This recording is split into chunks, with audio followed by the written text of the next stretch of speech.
Doctor صاحب نے جس موضوع پر گفتگو کی مجھے دعوت دی ہے، پہلے 2-4 سیکنڈ آپ پہلے یہ سن لیں کہ جب دین لوگوں کے سامنے پیش کیا جاتا ہے تو وہ 2 گروہوں میں بٹ جاتے ہیں۔ ایک مومن اور مسلم ہوتے ہیں جو اس کو صحیح معنوں میں جس طرح اللہ نے اس کو اتارا مانتے ہیں۔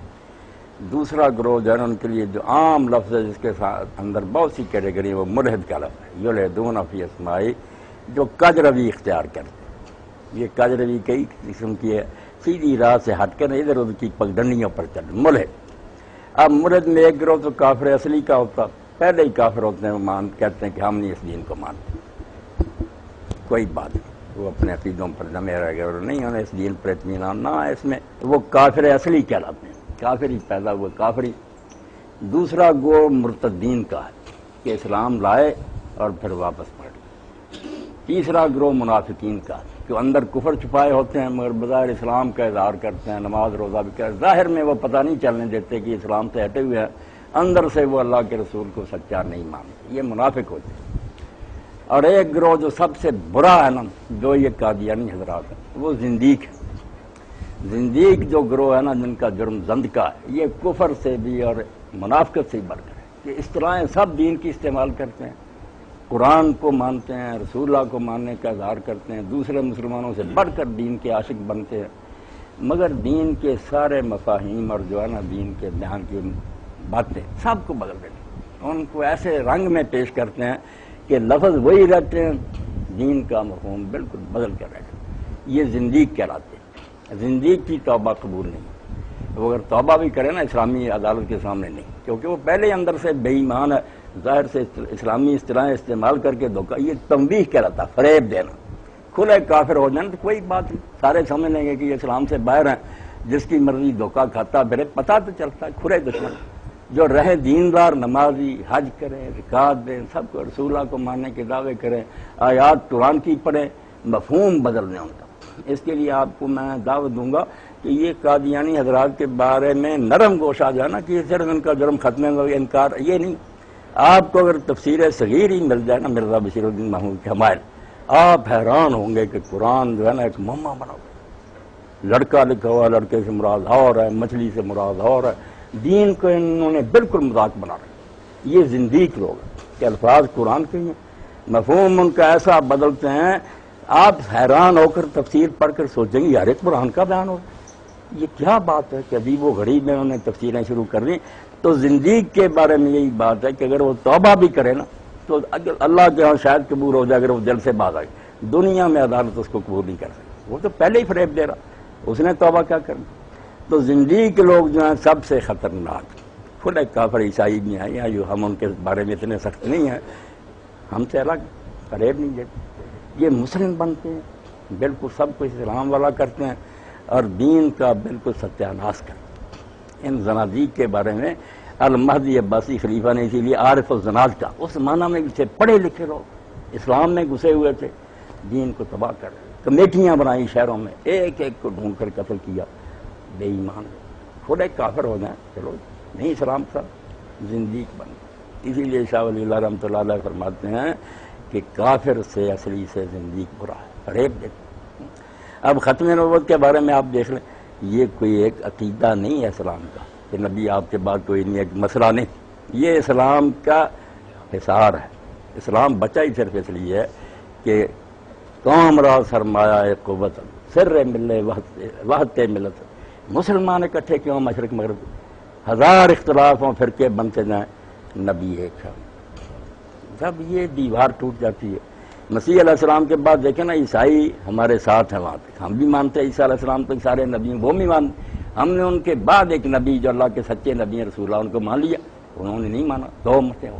نبی عام مسئلہ نہیں کہ امام ہے، مجدد ہے، مہدی ہے، کوئی بات نہیں مانتا، پھر کوئی دوسرا نہیں مانتا، نہ اس کا اسلام بگڑتا ہے۔ جب نبی کا کوئی شخص دعویٰ کرتا ہے نا، نئی امت پیدا ہو جاتی۔ اسی لیے آپ دیکھ رہے ہیں کچھ شک رہا کہ پریکٹیکلی بھی ان لوگوں نے کر دیا، 100 سال ہو گیا ہمارے جنازے میں شریک نہیں ہوتے۔ اور مرزا بشیر الدین محمود سے جب پوچھا گیا کہ ان غیر احمدیوں کا چھوٹا سا بچہ مرا اور اس کا جنازہ پڑھیں تو اس میں شریک ہو جائے، اس نے کہا یار سکھوں اور ہندوؤں کے مرتے ہیں تم اس کے ساتھ شریک ہوتے، کافر اللہ کے ایک نبی کے منکر۔ واقعی یہی کہنا چاہیے، جب نبی مانا تو ہمیں وہ مسلم کیسے مان سکتے ہیں؟ جو ہم میں سے نرم بنتے ہیں نا، ان کو صاف یہ ماننا چاہیے.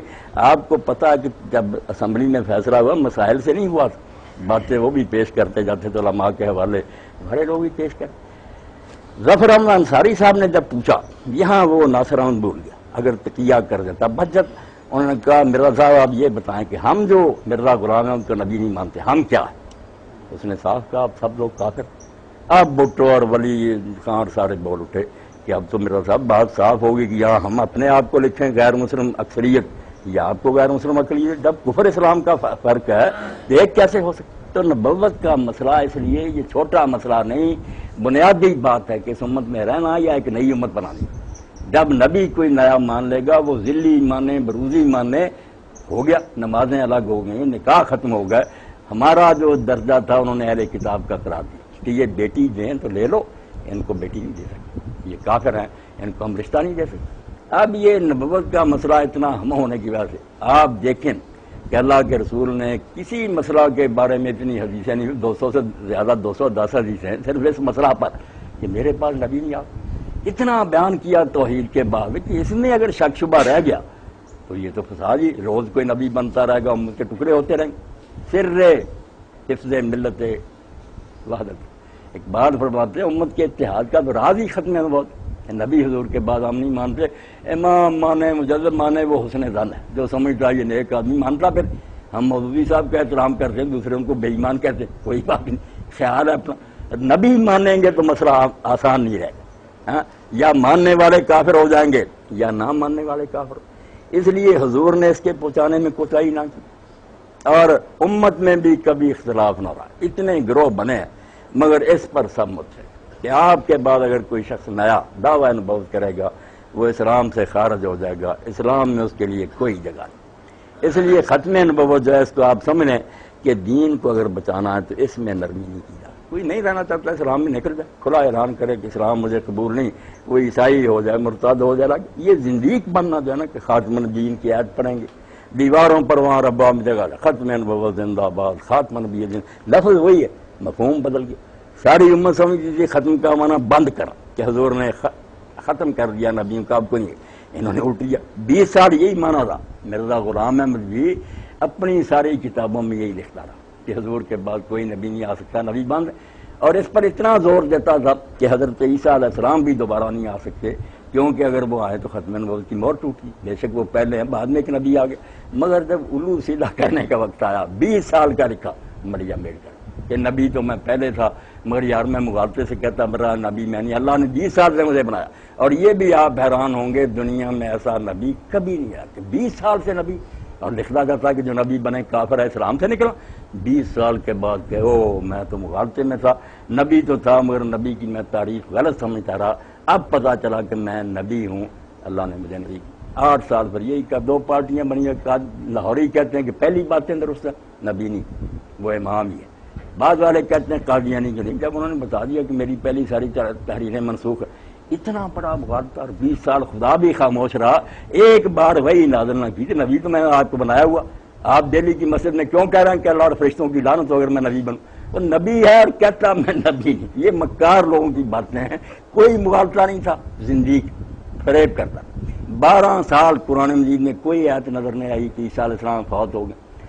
12 سال تک جو کتابیں لکھی نا، برائی نے بیعت لے رہا ہے، مجدد ہے، اس میں یہی ہے کہ وہ آسمان پر اٹھایا گیا، زندہ ہے، قرب قیامت کے قریب وہ نازل ہوں گے، تلوار سے اسلام کو غالب کریں گے. 12 سال کے بعد وہی پینترا بدل لی کہ اللہ نے تو مجھے بتایا تھا کہ عیسیٰ علیہ السلام مر گئے. میں مسلمانوں کے خیال سے وہی بات دہراتا رہا جو مسلمان کہتے ہیں، حقیقت میں مر چکا. یہ بالکل ایک مکار اور فراڈی آدمی ہے، یہاں کوئی مسئلے کا مغالطہ نہیں. تو نبی حضور علیہ السلام کے بعد کوئی نہیں آ سکتا، بالکل اس پر امت کا اجماع ہے. 200 سے زیادہ حدیث اس بارے میں مفتی احمد شفیع رحمۃ اللہ علیہ نے پوری کتاب لکھ دی، ختم النبوت فی القرآن، ختم النبوت فی الاثار، ختم النبوت فی الحدیث. سارا تینوں حصے اکٹھے مل جاتے، آپ پڑھیں. یہ مسئلہ کوئی بحث طلب نہیں.